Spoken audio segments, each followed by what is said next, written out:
பொருளாதாரத்துறை முன்னாள் அமைச்சர் ரவிஜி ரம்லி மீது சுமார் 1.1 பில்லியன் மதிப்புள்ள அரசாங்கம் ஒப்பந்தம் தொடர்பான அதிகார துஷ்பிரயோகம் குறித்த விசாரணையில் மலேசிய லஞ்ச ஊழல் தடுப்பு ஆணையம் 4 நாட்கள் விசாரணை நடத்தியதை தொடர்ந்து அவரது வாக்குமூல பதிவு நிறைவடைந்துள்ளது. விசாரணை நடைமுறை மிகவும் சுமூகமாகவும் எம்ஏசிசி அதிகாரிகள் தொழில்முறை அணுகுமுறையுடனும் நடந்து கொண்டதாக அவர் தெரிவித்துள்ளார். விசாரணை மாலை 4:30 மணிக்கு நிறைவுற்றதாகவும் 4 நாட்களில் மொத்தம் 131 பக்கங்களுக்கு இணையான அனைத்து வாக்குமூலங்களும் முழுமையாக பதிவு செய்யப்பட்டுள்ளதாகவும் தமக்கு தெரிவிக்கப்பட்டதாக அவர் கூறினார். எம்ஏசிசி விசாரணை குழுவின் தொழில்முறை செயல்பாட்டுக்கு ரவிஜி நன்றியும் தெரிவித்தார். தற்போது வரை மேலதிக நடவடிக்கை அல்லது குற்றச்சாட்டு தொடர்பாக எந்த தகவலும் வழங்கப்படவில்லை என்றும் அவர் தெரிவித்தார். விசாரணை தொடர்ந்து நடைபெற்று வருவதால் மேலும் சில சாட்சிகள் அழைக்கப்பட உள்ளதாகவும் அவர் கூறினார்.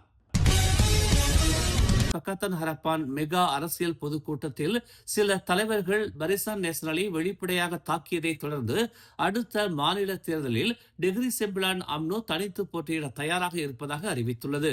பக்கத்தன் ஹரப்பான் உடனான ஒத்துழைப்பை முறித்துக் கொண்டு தனியாகவே தேர்தலை சந்திப்பதில் மாநில அம்னோ அதிக வசதியாக உணர்கிறது என்று நெகிரி செம்பிலான் அம்னோ இளைஞர் பிரிவு தலைவர் ஃபாடில் ஜின் தெரிவித்துள்ளார். தனித்து போட்டியிடுவதன் மூலம் மற்ற கட்சிகளின் கட்டுப்பாடுகள் இன்றி தங்கள் செயல்முறைகளை தாங்களே தீர்மானிக்க முடியும் என்றும், குறிப்பாக இருதரப்பும் குறிவைக்கும் தொகுதிகளில் இது சுலபமாக இருக்கும் என்றும் அவர் தெரிவித்துள்ளார். எனினும் பக்கத்தான் ஹரப்பான் உடனான உறவு குறித்து அம்னோ உயர்மட்ட தலைமையகம் எவ்வித முடிவெடுத்தாலும் மாநில அம்னோ அதை மதித்து பின்பற்றும் என்று அவர் கூறினார். அடுத்த மாதம் அறிமுகமாக உள்ள புதிய மை கார்டில் தற்போதைய அட்டையில் உள்ள 23 பாதுகாப்பு அம்சங்களுக்கு பதிலாக மொத்தம் 53 பாதுகாப்பு அம்சங்கள் இடம்பெற உள்ளதாக தேசிய பதிவுத்துறையான NRDயின் தலைமை இயக்குனர் டாக்டர் பத்ருல் ஹிசாம் அலியாஸ் தெரிவித்துள்ளார். புதிய மை கார்டில் லேசர் என்கிரேவிங், அல்ட்ரா வயலட் அம்சங்கள், ஹோலோகிராம், மைக்ரோ டெக்ஸ்ட், அமலாக்க பயன்பாட்டிற்கான QR குறியீடுகள் மற்றும் மேம்பட்ட குறியாக்க தொழில்நுட்பத்துடன் கூடிய ஜிப் போன்ற பாதுகாப்பு அம்சங்கள் இடம்பெறும் என்று அவர் கூறினார். தற்போது பயன்படுத்தப்படும் மை கார்டை விட இது அதிக பாதுகாப்பு வசதிகளை கொண்டிருக்கும் என்று தெரிவித்தார். அதேவேளை புதிய மை கார்டில் டச் அண்ட் கோ வசதி இடம்பெறாது என்றும் அவர் தெளிவுபடுத்தினார். மலாய்க்காரர்களை ஒன்றிணைக்கும் தனது முயற்சிகள் அனைத்தும் தோல்வியடைந்து விட்டதாக முன்னாள் பிரதமர் தூன் டாக்டர் மகாதிர் முகமது ஒப்புக்கொண்டுள்ளார்.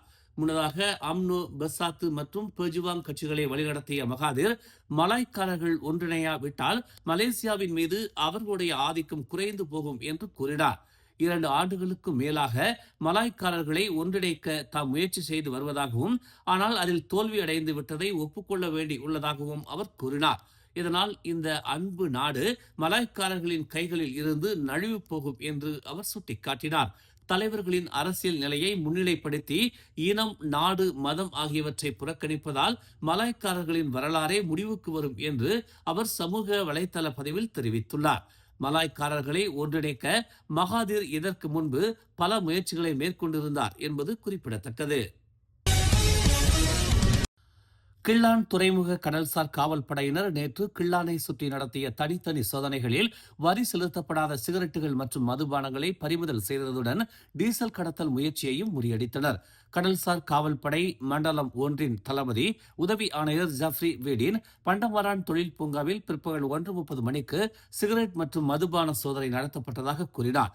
இந்நடவடிக்கையின் விளைவாக அந்த வளாகத்தில் பணிபுரிந்து வந்ததாக நம்பப்படும் 34 முதல் 40 வயதுக்கு உட்பட்ட 3 பங்களாதேஷ் ஆடவர்கள் கைது செய்யப்பட்டதாக அவர் கூறினார். சோதனையில் அந்த வளாகத்தின் அனைத்து பராமரிப்பாளர்களும் அங்கு சேமித்து வைக்கப்பட்டிருந்த பொருட்கள் தொடர்பான ஆவணங்களை சமர்ப்பிக்க தவறியது கண்டறியப்பட்டது. மேற்கொண்டு நடத்தப்பட்ட ஆய்வில் வரி செலுத்தப்படாததாக கருதப்படும் பல்வேறு வகையான சிகரெட்டுகள் மற்றும் மதுபானங்கள் கண்டுபிடிக்கப்பட்டன.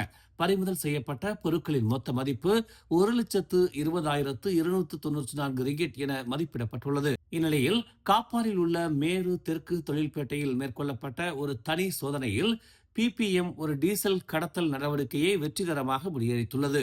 அப்பகுதியில் ஒரு வெள்ளை நிற லாரி சந்தேகத்திற்கு இடமான முறையில் செயல்படுவதாக கிடைத்த பொது தகவலை தொடர்ந்து இரவு 7 மணிக்கு இச்சோதனை மேற்கொள்ளப்பட்டதாக ஜாஃப்ரி கூறினார். இந்நடவடிக்கையின் போது லாரியில் இருந்த ஒரு ஐபிசி தொட்டியிலிருந்து தொழில்பேட்டையில் இருந்த மற்றொரு ஐபிசி தொட்டிக்கு டீசல் மாற்றப்படுவதை அதிகாரிகள் கண்டறிந்தனர். சோதனைகளின் விளைவாக ஒரு பிணைக்கப்பட்ட இசுசு லாரி, 2 ஐபிசி தொட்டிகள், 2000 லிட்டர் டீசல், ஒரு எரிபொருள் பம்ப் மற்றும் 2 குழாய்கள் பறிமுதல் செய்யப்பட்டன. பறிமுதல் செய்யப்பட்ட பொருட்களின் மொத்த மதிப்பு 1,740 ரிங்கிட் என மதிப்பிடப்பட்டுள்ளது. லாரி ஓட்டுநர் என நம்பப்படும் 34 வயது உள்ளூர்வாசி ஒருவரும் தடுத்து வைக்கப்பட்டுள்ளதாக அவர் கூறினார். மேலும் செய்திகளை தெரிந்து கொள்ள தமிழ் மலர் இணையதளம், தமிழ் மலர் செயலி மற்றும் மலர் டிவி யூடியூப் சேனலை வலம் வாருங்கள். எங்களோடு இணைந்திருக்க மலர் டிவியை பதிவு செய்து கொள்ளுங்கள். உறவுகள் மகிழ்ந்திட விருப்பம் மற்றும் பகிர்வு சேவையை சொடுக்கிடுங்கள்.